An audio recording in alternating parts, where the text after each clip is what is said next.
Joseph's brothers go to Egypt. When Jacob heard that grain was available in Egypt, he said to his sons, "Why are you standing around looking at one another? I have heard there is grain in Egypt. Go down there, and buy enough grain to keep us alive. Otherwise we'll die." So Joseph's 10 older brothers went down to Egypt to buy grain, but Jacob wouldn't let Joseph's younger brother, Benjamin, go with them, for fear some harm might come to him.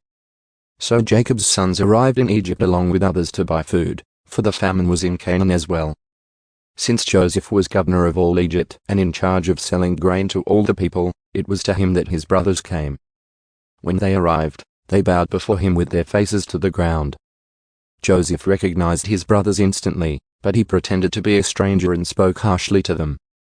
"Where are you from?" he demanded. "From the land of Canaan," they replied. "We have come to buy food."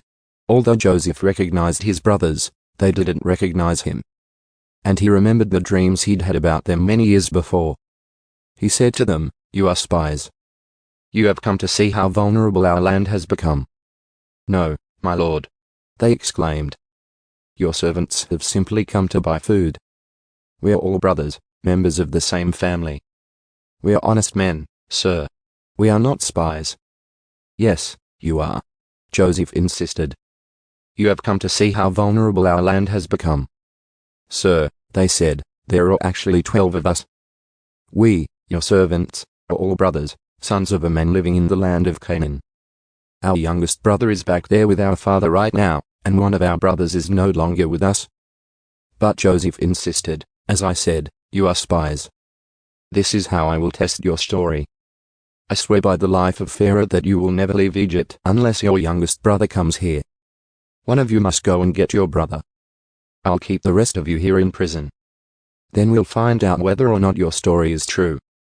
By the life of Pharaoh, if it turns out that you don't have a younger brother, then I'll know you are spies." So Joseph put them all in prison for 3 days. On the 3rd day Joseph said to them, "I am a God-fearing man. If you do as I say, you will live. If you really are honest men, choose one of your brothers to remain in prison. The rest of you may go home with grain for your starving families. But you must bring your youngest brother back to me.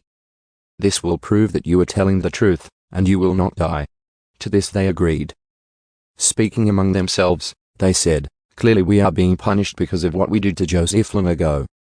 We saw his anguish when he pleaded for his life, but we wouldn't listen. That's why we are in this trouble."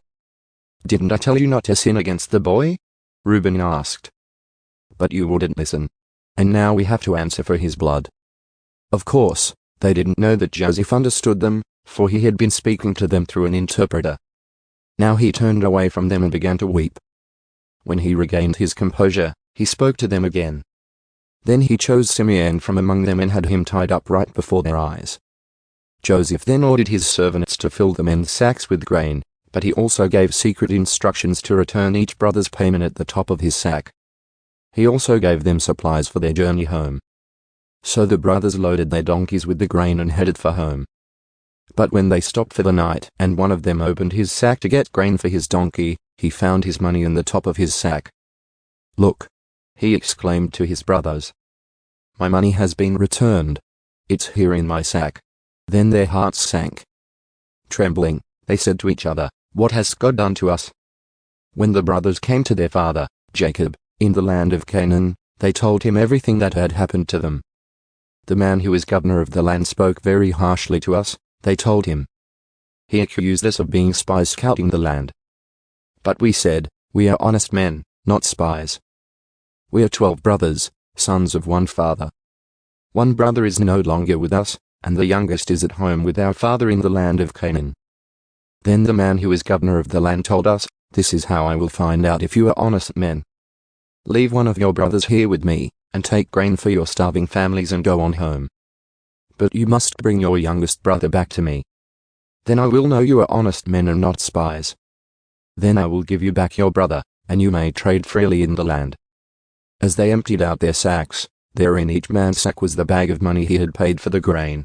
The brothers and their father were terrified when they saw the bags of money. Jacob exclaimed, "You're robbing me of my children. Joseph is gone. Simeon is gone. And now you want to take Benjamin, too." Everything is going against me. Then Reuben said to his father, "You may kill my 2 sons if I don't bring Benjamin back to you. I'll be responsible for him, and I promise to bring him back." But Jacob replied, "My son will not go down with you. His brother Joseph is dead, and he is all I have left. If anything should happen to him on your journey, you would send this grieving, white-haired man to his grave.